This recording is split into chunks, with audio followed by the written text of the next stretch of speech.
யாருக்கு உங்க ஓட்டு? விவசாய சின்னத்துக்கு. ஏன்? ஏன்னா நான் சோறு திங்கிறேன். நமது சின்னம் விவசாயி. ஓட்டு பாருங்க ஓட்ட, அப்புறம் பாருங்க நாட்டை.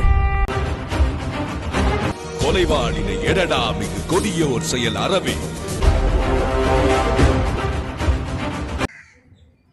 இப்போ அண்ணன் திருமாவளவர்கள் வந்து கொள்கை உள்ள தலைவர் தான், ஆனால் கொள்கையை மறந்துட்டாரு அப்படிங்கிறத நம்ம பேசிக்கிட்டு இருந்தோம். இப்போ நம்ம கார்ட்டூனிஸ்ட் பாலா, அதாவது இந்த அதுக்கு கார்ட்டூனிஸ்ட்டுக்கு தமிழில் என்ன சொல்லுவாங்க? சித்திர கலைஞனுடைய அந்த ஆசிரியர் பாலா அவர்கள் வந்து என்ன சொல்லியிருக்காரு அப்படின்னா, திருமாவன்பவர் அரசியலின் அவமானமாக ஆகிவிட்டார் அப்படின்னு சொல்கிறாங்க.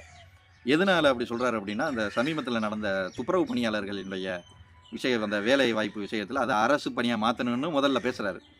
அதுக்கப்புறம் மறுபடியும் ஒரு நாள் கழிச்சு மேடையில் என்ன செய்கிறாரு, இது குலத்தொழிலாக போயிடும், ஒரே நபர்கள் இதை செஞ்சுக்கிட்டு இருந்தாங்க அப்படின்னா அது குலத்தொழிலாக போயிடும், அதனால இந்த அரசு வந்து அரசு பணியாக மாற்றுறதை வந்து பரிசீலனை செய்யணும் அப்படிங்கிறாரு. இப்போ பனையை ஏறினா குலத்தொழில், ஆடு மாடு மேய்க்கிறதுக்கு போராடினா குலத்தொழில், இப்படி எதை சீமான் கையில் எடுத்தாலும் குலத்தொழிலை ஊக்குவிக்கிறாரு அப்படின்னு சொல்லிட்டு ஒரு முத்திரை குத்துறதுக்கு பார்க்குறாங்க. சீமானை பின்னடைய செய்யணும்னு நினைக்கிறாங்க. நாம் ஒரே கேள்வி கேட்டுறோம், ஒரு பட்டியல் முதல்ல கொடுத்துருங்க, எதெல்லாம் குலத்தொழில் எதெல்லாம் குலத்தொழில் இல்லை, இந்த நாட்டில் மக்கள்லாம் எதை நோக்கி தான் நகரணுங்கிற ஒரு தெளிவான விளக்கத்தையாவது முதல்ல சொல்லி தொலைங்கல அப்படின்னு இந்த விமர்சனையாளர்கள்ட்ட நம்ம கேட்குறோம். இப்போ இதில் பாருங்க, ஒரு அரசு அதிகாரி, ஒரு அரசு ஊழியர்களா இந்த இந்த தூய்மை பணியாளர்களை அறிவிக்க முதல் அரசியல் தொழிலாளர்கள் அறிவிக்கப்பட்டுட்டாங்கடா, எல்லா தரப்பு மக்களும் அந்த வேலையை செய்யலாம். இன்னக்கும் எனக்கு விவரம் தெரியும், அந்த தூய்மை பணியாளர்கள் எத்தனையோ இஸ்லாமிய பெண்கள் வேலை பார்க்குறாங்க, கணவனை இழந்த வாழ்வாதாரத்தை வேலைக்கு போறதான் செய்யறாங்க. நம்ம தூய்மை பணியாளர்கள்லயே இஸ்லாமியர்கள் பெண்கள் இருக்கிறதெல்லாம் நமக்கு தெரியும். அதாவது கணவனை செய்யறது ஒன்றும் தப்பும் இல்லையே. இந்த நாட்டு சமுதாயம் கட்டமைச்சிருக்கு, இந்த சமுதாயம், இந்த திராவிட சமுதாயம் தான் இப்படி கட்டமைச்சிருக்கு. குப்பை அல்றவன் வந்து இழிவு ஒரு சாரார் மட்டும்தான் குப்பை எல்லணுங்கிற கட்டமைப்பு செஞ்சது முதல்ல திராவிடத்தினுடைய குற்றம். அது அரசு ஊழியர், அவங்களுக்கு பென்ஷன் இருக்கு, அவங்களுக்கு அரசு சலுகைகள் எல்லாமே இருக்குன்னு இந்த அரசு அறிவிச்சுன்னு சொன்னா, அவங்களை நிரந்தர பணியாளர்களை ஆக்குச்சுன்னு சொன்னா எல்லா சமுதாய மக்களும் வேலை வாய்ப்பு கொடுக்கணும், வேலை வாய்ப்பு வருவாங்க, அதுல ஆட்டோமேட்டிக்கா வந்துருவாங்க. ஏன்டா அவங்களுக்கு நம்ம அரசு ஊழியர்ங்கிற பெருமை அவங்களுக்கு இருக்கும். அப்ப அவங்களுக்கு ஒரு பாதுகாப்பு, மினிமம் கேரண்டி பாதுகாப்பு இருக்கு. அப்ப நம்மளுடைய வேலை செய்யற அந்த ரிட்டையர்மெண்ட்டுக்கு பின்னாடியும் நம்மளுடைய முதுமைக்கு பின்னாடியும் அந்த பென்ஷன் நம்பிக்கை இருக்கு. அப்ப போற இடங்கள்ல போல அரசு ஊழியர்கள் சலுகைகள் இருக்கு. இதை அனுபவிப்பதற்காக மக்கள் எல்லாரும் அவங்க தாழ்த்தப்பட்ட மக்களோ உயர்த்தப்பட்ட மக்கள் தான் யாரும் பாக்குறது. மக்கள் வேலை வாய்ப்பு இல்லாத மக்கள் இங்க வேலைக்கே பஞ்சமா இருக்கு. எவன் சாதி பார்த்துட்டு இருக்காங்க அதெல்லாம் கிடையாது, எல்லா பேரும் இருப்பாங்க. அரசு அதை என்ன செய்யுது கேட்டா, அதை கூலி தொழிலாளர்கள், ஒப்பந்த தொழிலாளர்கள் அப்படியே அதை வச்சிருக்கு. அவங்கள அரசு ஊழியர்களா மாற்றணும். அப்படியே வச்சிருக்கான காரணத்தை நோக்கத்தை நீங்க சொன்னீங்க. எந்த விதமான பெருமையும் அவங்களுக்கு வந்துடக்கூடாது, அவங்களுக்கு ஒரு அங்கீகாரத்தை கொடுத்துடக்கூடாது அப்படின்னு பென்ஷன்லாம் கொடுத்தோம்னா அதுல பல கோடி ரூபாய் நம்ம கொடுக்க வேண்டியது இருக்கும். எதையுமே கொடுக்காம இந்த நான்காந்தர மக்களாவே இந்த மக்களை வச்சு கடைசி வரைக்கும் ஆட்சியை முடிச்சு யாருக்கு விளங்கணும்னு கேட்டா, அண்ணன் திருமாவளவனுக்கு விளங்கணும். இத்தனை வருட காலமா நம்ம திமுகவுக்கு நம்ம சப்பக்கட்டு கட்டிக்கிட்டு இருக்கிறோமே, நம்மளால இந்த சமுதாயத்துக்கு ஒரு நிரந்தர ஊழியத்தை கூட நம்மளால வாங்கி கொடுக்க முடியலையே. இப்ப அரசு ஊழியர்களா இருந்திருந்தாங்கடா, முறைப்படுத்தப்பட்ட அரசு ஊழியர்களா இருந்திருந்தாங்கடா, பிரைவேட் ஆர்கனைசேஷன்ல எப்படி ஒப்படைப்பாங்க? இப்ப புதுசா வர்றானே ராம்கி வர்றானே, அவன் எப்படி ஒப்படைப்பாங்க?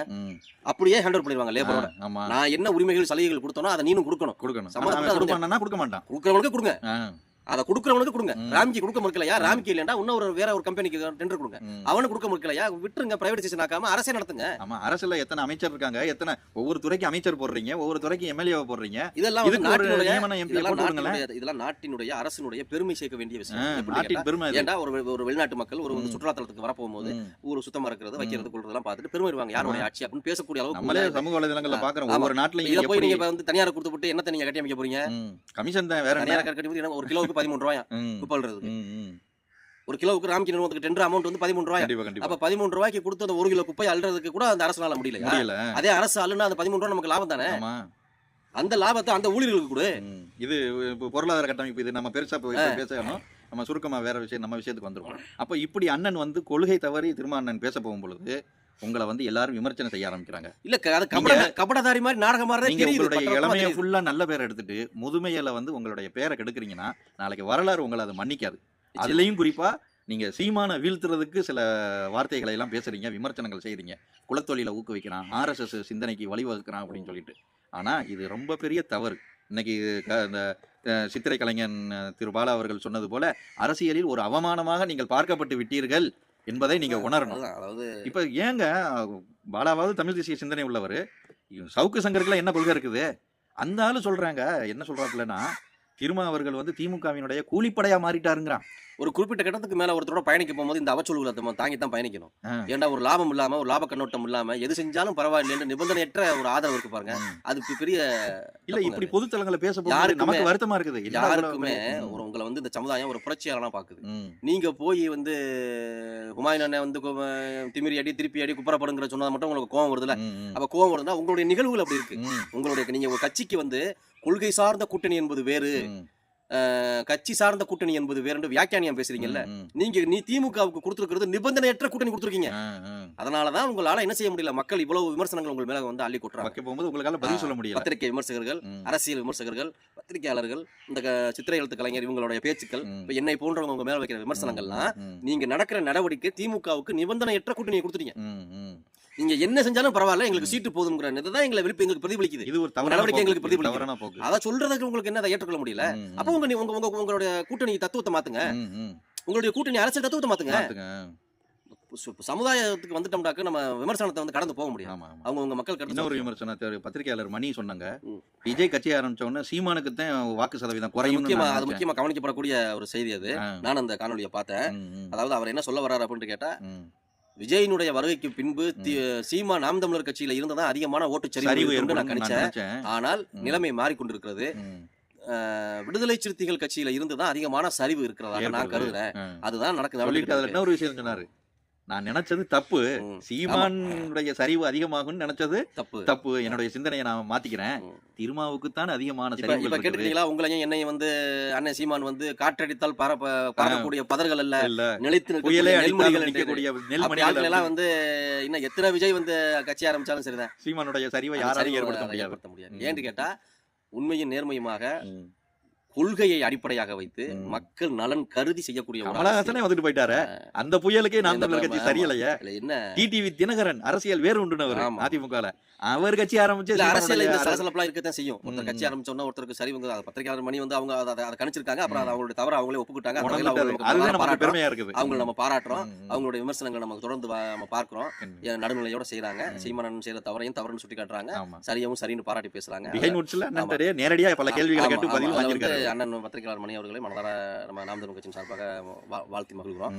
அப்ப அப்படிப்பட்ட ஒரு சரிவு வந்து இனி வந்து சீமானுக்கு வரக்கூடிய வாய்ப்புகள் இல்ல. ஏன்னு கேட்டா மக்கள் ஏமாந்துட்டாங்க. அதாவது நம்ம கார்த்திகா சொன்ன மாதிரி ஒரு அம்பேத்கர் வராட்டியும் பரவாயில்ல, ஒரு திருமா வந்துடக்கூடாதுங்கிறதுல அந்த சமுதாயம் ரொம்ப கவனமா இருக்காங்க அப்படின்னு அவங்க சொல்றாங்க. அப்ப அந்த சமுதாய மக்கள் வந்து அண்ணன் திருமாவளவனோட நம்பிக்கை என்ன செஞ்சுட்டாங்க, இழந்துட்டாங்க. அதுக்கு காரணமா அவரே ஆயிட்டார். அவருடைய கொள்கை, அவருடைய கூட்டணி தர்மம், அவருடைய கூட்டணியை பாதுகாக்கிறதுக்கு அதை சரி செய்யணும். நீங்க சரி செய்ய முடியாதுன்னு இல்ல, செய்யலாம் சரி செய்யலாம். சமூக வலைதளத்தை திறந்தாலே நீங்க 2016 திமுகவை எதிர்த்து கலைஞரை எடுத்து என்ன பேசுனீங்களோ அது எல்லாம் அப்படியே சமூக வலைதளத்துல பார்க்கப்படுது. அதுதான் அந்த கூட்டணிங்க போகும்போது, கூட்டணிக்காக பேரம் பேசி கொள்கைகளை சமரசம் செய்ய போகும்போது ஆண்டுகள் கடந்த உடனே அதுவே என்ன செய்யணும், வரலாறா மாறி நிற்கும். அப்ப அதை படிக்க போகும்போது கொச்சையா இருக்கும். அரசியல் உங்களை வந்து வரலாறு மன்னிக்காம போயிடும். ஒரு தலைமுறை உங்க நீங்க எந்த சமூகத்துக்கான தலைவரா இருக்கீங்களோ அந்த சமூகத்தினுடைய வருங்கால தலைமுறைகளே உங்களை வந்து போற்றாமல் போயிடும். அதுக்கு நீங்க இடம் கொடுக்காதீங்க. நம்ம வைக்கிற ஒரு மரக்கன்று நமக்கு பலன் தரலைண்டா அது எவ்வளவு மரக்கன்றா இருக்கு, தூக்கி போட கூடாது. அதை வெட்டி அதுக்கு கீழேயே பெருச்சு மண்ணுக்கு உரமாக்கிறோம். புரியுதா உங்களுக்கு? அந்த இந்த தத்துவத்தை அண்ணன் மனசுல ஏந்தணும். இன்னும் காலங்கள் செல்லல. அன்னைக்கு வந்து மாற்று அரசியலுக்கான காலங்கள் இல்லாமல் இருந்தது.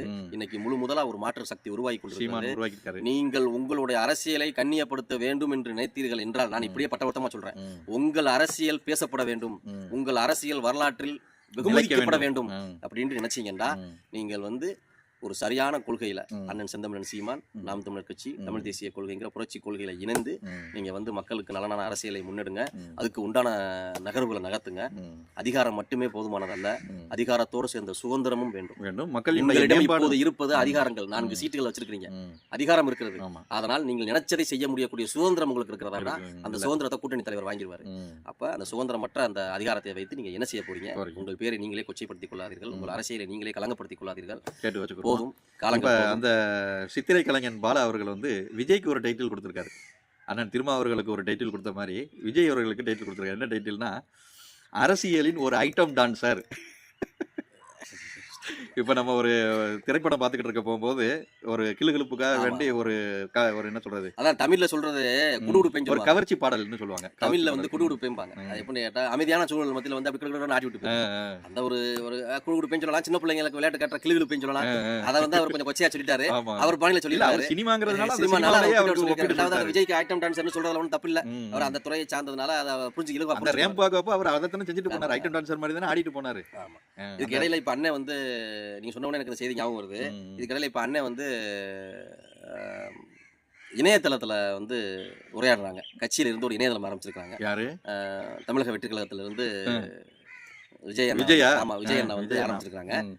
அதுல வந்து என்ன சொல்றாங்கன்னு கேட்டா, முதல்ல ஜூம் மீட்டிங் போடுறதாக வந்தாங்களாம் ஒவ்வொரு இது தலைவர்களுக்கும் சரி. போறது. ம். அப்புறம் அது அவங்களால முடியலையா. சரி. அதனால வந்து நான் என்ன நினைக்கிறேனோ அதை பேசிடுறேன் அப்படின்னு ஒரு 10 நிமிஷம் பேசிட்டு போயிருவாங்களாம். நம்ம தொண்டர்கள் அவங்க அவங்க அவங்க கட்சியை அப்ப இந்த அதை பொதுக்கூட்டம், பார்த்துட்டு தெருமுனை கூட்டம், இனி அதெல்லாம் கலந்தாய்வு இருக்காது போல கூட்டம். தெரியுது. இந்த 2 மாநாட்டிலேயே அவர் வெக்ஸ் ஆயிட்டாரு. என்னடா காசு தான் போகுது, ஒண்ணு இல்ல நம்ம பார்த்தோம்னா நம்ம எதிர்த்து நம்ம பேச்சு கூட இருக்க மாட்டேங்கிற ம், ம். அப்படின்னு நினைக்கிறாங்க. ம். அப்ப இது பார்க்கல ஆன்லைன் அரசியல். ஆன்லைன் அரசியல். கொரோனாவுக்கு ஆன்லைன் பின்னாடி வகுப்பு தானே ஆன்லைன் வகுப்பு கேள்விப்பட்டிருக்கீங்கல்ல, இது வந்து ஆன்லைன் அரசியல். அரசியல். ஆமா, தமிழக வெற்றி கழகம் முன்னெடுக்கும் தமிழ்நாட்டில் மிகச்சிறந்த ஆன்லைன் அரசியல் அரசியல். அப்படிங்கிற செய்தியை பதிவு செய்ததோட ஐட்டம் டான்சரோட சேர்த்து ஆன்லைன் ஆன்லைன் அரசியல் அரசியல்வாதியாகவும் அவர் பங்கேற்கிறார். பங்கேற்கிறாரு.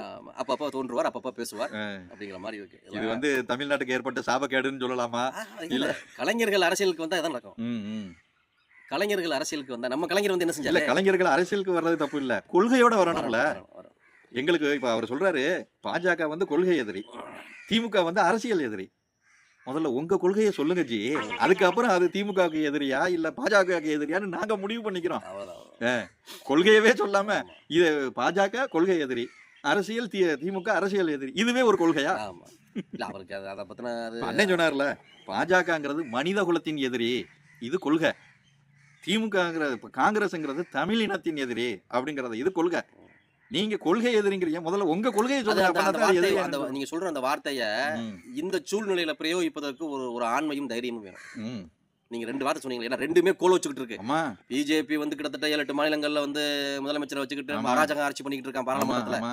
எதிர்க்கட்சிங்கிற அந்தஸ்து இல்லாம இருக்கான். உச்சகட்ட அதிகாரத்தை உச்சகட்ட கையில அதிகாரத்துல வச்சுக்கிட்டு நம்மள யாரும் எதுவும் செய்ய இங்க முடியாதுங்கிற திமிர்ல அலைஞ்சுக்கிட்டு இருக்கான். தமிழ்நாட்டுல திமுக உச்சபட்ச அதிகாரத்துல இருக்கு. ம், அப்படிப்பட்ட சமுதாயத்துல, அப்படிப்பட்ட இந்த அரசியல் களத்துல ம். அவன் வந்து இன துரோகி, அவன் தேச மனிதகுல துரோகி, இவன் மனிதகுல எதிரின்னு ஒரு 2 கட்சிகளுக்கு வந்து தகவல் சொல்லணும் அப்படிங்கிறது ம். ஒரு சாதாரண அரசியலால முடியாது. முடியாது. அது ஒரு ஒரு புரட்சியாளனால தான் ஒரு முடியும். புரட்சியாளனால தான் இப்ப முடியும். ராகுல் காந்தி அந்த அவர்கள் ஞானம் உள்ளவனால தான் அது முடியும். ம், அதனால அது அண்ணனால முடியும், ஆ. விஜய்னால முடியும். முடியாது. வேற எந்த தலைவராலையும், விஜய் நாடு இல்ல, வேற எந்த தலைவராலையும் முடியாது.